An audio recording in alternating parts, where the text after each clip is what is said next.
Най-накрая ще придобия истински европейски вид. Сега свалят ми първо екстеншъните. Днес ще правим нещо по-различно, ще видите. Ще си смена и цвета на косата и метода, който е на поставяне, ще бъде променен. Сега бях на редове и ще правим кичури, кератинови кичури, които са доста щадящи за косата. Бети, разкажи малко. Да, те са много щадящи и са подходящи за дългия престой в Бали, който предстои на Алекс. И ще поставим 165 кичура, българска коса, необработвана, най-високия клас, най-доброто за Алекс, както винаги. И за моите 5 коса на глава. Бети, много ли бях заплетена? Очаквах да е по-зле положението. Бях ти подготвила 2 часа за разплитане, но за 15 минути с помощта на Мони се справихме. Мони, искаш ли поне ти да се покажеш? Айде, добре.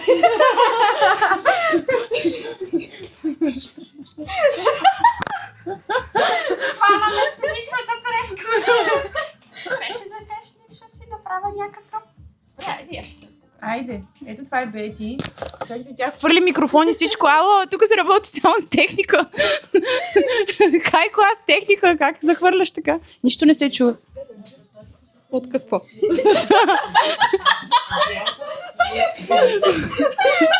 Така, хора, това е на Бети първото появяване на камера пред нашата широка публика от милиони хора. Ние реално цяла България ни гледа в нашия огромен канал. Само България. Не, Аз ако знаеш, че международно. само България нямаше да се показва. В принцип, да. Ето това е моята дължина на косата. Моята гъстота, мой обем. Сега какво почваме? Какво ще правим сега? Сега ще правим първо корена.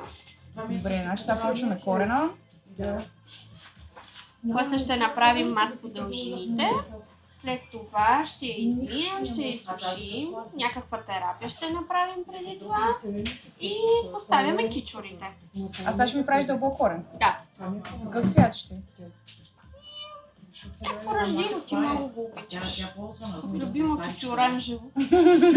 Ще направим такъв цвят, който да се прелива с твоя естествен цвят, за да може, когато ти израсне корена, да не си личи толкова и да не те дразни. Добре, мадам. И да изглежда по-поддържана косата. Най-важно. А корена ще мога да го направят в Бали поне, нали? И ще ми дадеш боя да си го бладисам сама. Да, няма да не ще го държа така. Едва ми издържа.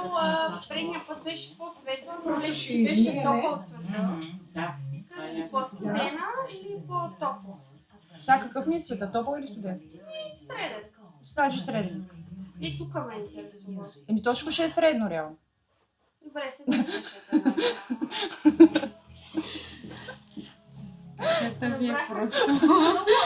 Много лесно тече комуникацията. Само ще кажа, ми просто. важното е, че ние се разбираме. Вие може да не ни разбирате, но това е такава моржовата азбука. 10 години ние се разбираме. Моржовата азбука, на нея говорим, за да не разберете вие, да не може да си направите такъв цвят. Защото това е аристократичен цвят. Не може всички сте аристократи. Трябва да има и някой, който да работи. Айде. Вижте какво кафенце ми направих. Все едно съм в Дубай с златна лъжичка. София ми е Дубай. Добре ли са? Е, това е хай клас обслужване.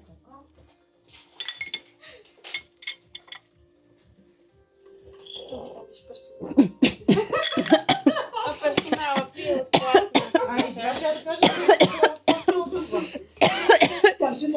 Дядя ми плесна в кривото гърло. Не, кафето не си много хубаво. Ами постарах се. О, а тук поне ми дава да пуша, за разлика от Бали. Как пластмасова чаша? Не моля се. То тук никога не се е сервирал пластмасова чаша, на мен лично в пластмасова. Чакай, че микрофона ми задуши. Спари ми микрофон. Той без това. Сега почна да се оправя, знаеш, какво беше от влаката, едно спихнал пухчето. Да, хора, вижте какъв корен. Скандален корен. И това е само на 6 седмици. Представете си, ако бях останала целите 2 месеца. Но Ето, както виждате, нямам никакви петна по главата си, нищо не ми е падало. Много хора се оплакват, че от екстеншените им падали косите. Падат им, ако не ви ги поставят правилно и не ви ги постави професионалист. Така че... Авангард студио, мила. Бладисваме вече косата, коренчето. Колко време ще да се сбоята? 35 минути. Горе-долу какъв цвят ми направи? Като тон, смисъл 5-6-7. Седмица. А дължините какво ще сме? Девятка, осмица? Да. Девятка. 2 тона. 2 тона ще е разликата, за да има най-естествено преливане от тъмното към светлото. Топ. Чок ги взел. Решихме да не слагаме сега кичурите, защото аз реално ще остана в България около 3 седмици и по-добре е кичурите да се сложат преди да замина, за да може да ми издържат максимално тези 2 месеца. Не, че няма да издържат, те ще издържат и 3, обаче ще започне да се оплита, предполагам, нали? По-скоро разресването ще ми е по-сложно. Абсолютно. Да. В принцип, когато се слагат кератинови кичури, поддръжката трябва да се прави на около 2 месеца. Колкото повече изчакваш и повече време минава, косата почва да се заплита повече и не е окей за косама. Защото идеята е не само да слагаме екстеншън, а и да пазиме косата на клиентката, за да е здрава, хубава и самото удължаване или сгъстяване, независимо от метода, който ще изберем, да седи максимално естествено. А кой е най-щадящия метод за поставяне на екстеншън? Абсолютно всеки метод е щадящ, стига да е поставен както трябва и да се обясни на клиента как трябва да си го поддържа и на колко време трябва да си прави поддръжката. Защото доста често идват клиентки, които са слагали някъде другаде коса, не им е обяснено как трябва да я поддържат, заплетени са. Това нещо накъсва вашата коса, момичета. Когато косата се заплете толкова, почва да се накъсва вашата коса. Кератина трябва да се прави поддръжката на около 2 месеца, не повече. Сега, плюс-минус 1-2 седмици, нали? Сега на всеки може да му се наложи, но като цяло трябва да се спазва това правило. А тресите? Тресите е хубаво да се правят на около месец, месец и половина. Спрямо растежа на клиентката, защото всяка жена растежа на косата е различен. Стикерите са може би на около месец и половина-2 максимум и като цяло кератина е така на най-голям период от време се прави поддръжката, но е най-трудна и отнема най-много време. И затова е така една идея по-скъп метод за удължаване. Ами, ето хора, на повечето въпроси, които имате, Бети отговори. Ще направим още едно видео с нея, когато слагаме и кератиновите кичури, така че ако имате някакви въпроси, свързани с удължаване на коса, цяла коса, може да ги зададете тук в коментарите и в следващото видео тя ще ви отговори. Нали, Бети? Разбира се, трябва да бъдем полезни. Готова съм вече, седях с боята, косата ми е измита, сега да видим какво сме. От тук виждам, че ще е много добре. Оле, много ми е яко с такъв корен. От кога не съм била?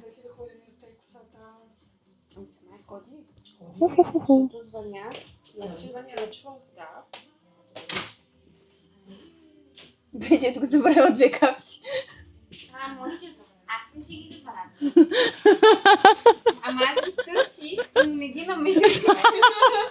Моли, който търси, намира. Не си търсила достатъчно. Да, явно не съм търсила. Ами Алекс имаш много коса. Да. Много свеж цвят. Сега ще видите като изсуши. Спирам, защото сушенето... Поздрав за тия, Поздрав за тия, където са на слушалки. Какви продукти ще ми сложиш на косата? Задължително термозащита на Марокан. Най-добрата на пазара. И аз я ползвам, даже в Бали си я занесох, въпреки че не съм подлагала косата си на термообработка, но все пак си я пръсках от слънцето. Да. И между това е най-добрата, защото не е на спрей. Аз много мразя такива продукти на спрей, някакси утежняват ми косата. А това е на лак, като лак за коса е мила. Да. Лак за коса. Ама е термозащита. И олиото на Марокан, задължително, аргановото. Затова като ме питате, защо ти е мазна косата, не е. Просто ползвам твърде много олио. И сушиме и работиме с GHD. Те предпазват косата. Само да ви кажа, че Ким Кардашин я правят с тях. Да. Алекс все пак е българската Ким Кардашиан. Да, с плескан задник. Вижте колко ми е як цвета. Вижте как яко се прелива. Принцеса, кралица.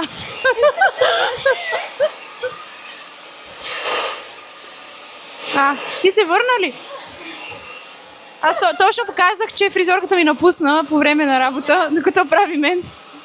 Изнерви ме. Хора, лъжа, аз съм. Кажи колко мил и хрисим човек. Така е. Най-милата ми клиентка. Нямах търпение да се върна от Бали, затова сутринта почнах с мента Глоки Валериан, за да ни е по-спорна работа. Това кът. Така. Разкажи колко добър човек си. Най-добрият човек, който познавам. Ето, виждате ли? Ами защо ме снимаш? Ало! Абе, ти с кратки, точни отговори. Привет! Оцелях! Да, във влога си. Може да поздравиш YouTube. Значи, Дени, така реклама съм направила на салона, че просто не знам. Трябва нещо безплатно да получа задължително.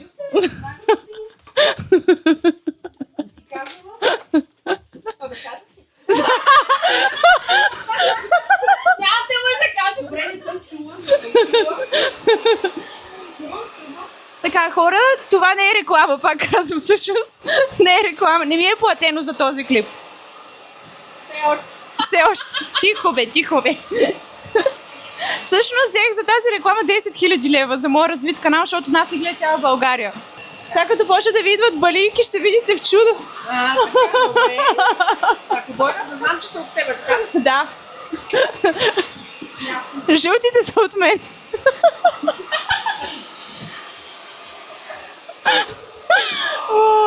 Добре, хора, вече отидох на простащина, така че спирам за сега. Сега ще видите като ми суши Бети цялата коса и като почнем да слагаме редовете. Ще видите как се слагат редове, но не го правете сами вкъщи, защото ще останете без коса. Само при фризьор, но все пак ще ви покажем процеса. Екстеншъни Мила в България, само в салона в Ангария. Всичко друго е булшит. Само казвам, Мила. Ако искате да сте топ маска с топ коса, това е мястото. Всичко друго е копия. Всъщност, вие сте от първите, които слагат коси в България, нали? От кога слагате коси?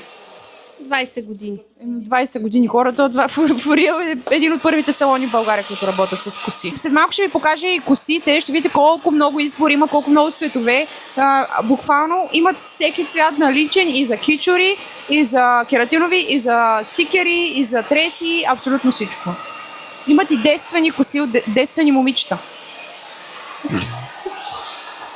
Идвате сертификат.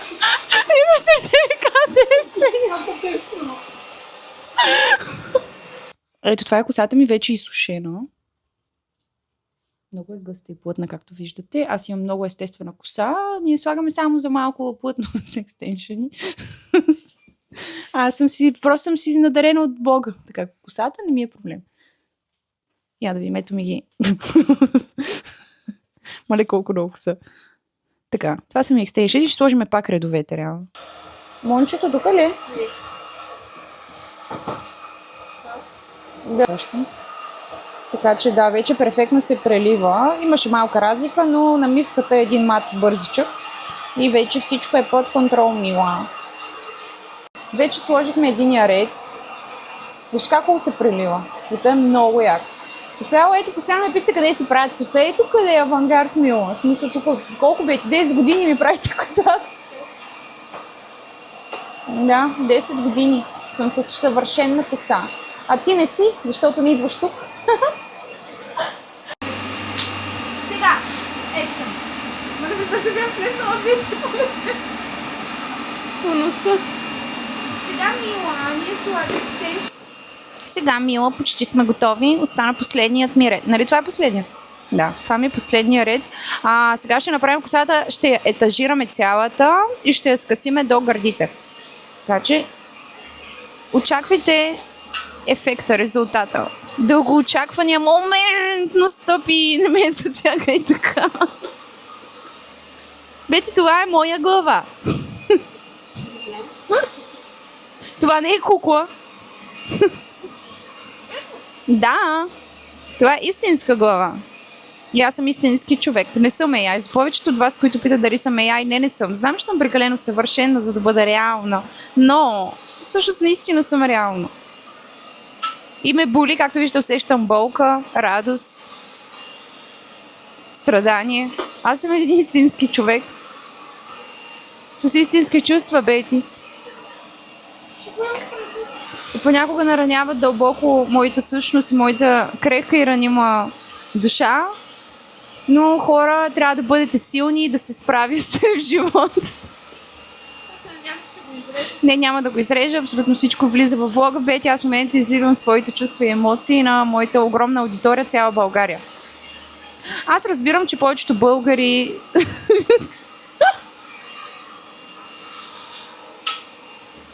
ежедневно им се налага да крият своите емоции. Защото така са приемани за по-слаби, но хора, бъдете себе си, излейте си го, разплачете се на работното си място, ако се чувствате по-добре. Стига толкова, че вече прекалявам.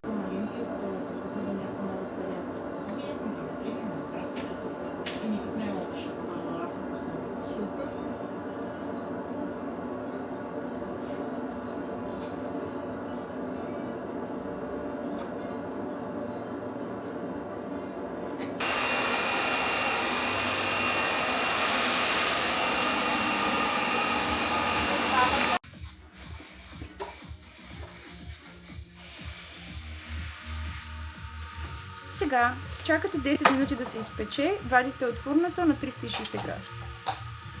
Хора, цвета ми е съвършен. Точно като мен.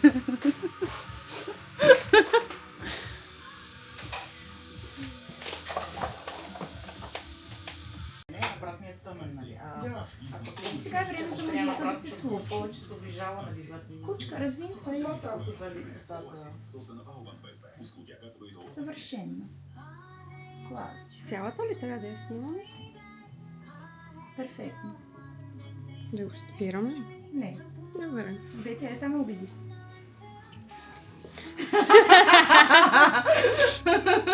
Кучка, защо мълчи? Аз така, че това колко прия работа. Това се чу. Много доволни. Супер мълчи. Дай назад.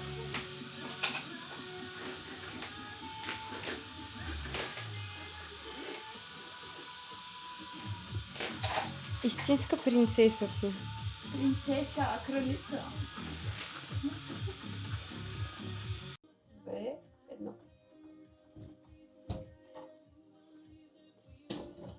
Съвършен. Клас. Ако искате вие да бъдете класни дами, салон Авангард. Граф Игнатиев, номер 45. Мила.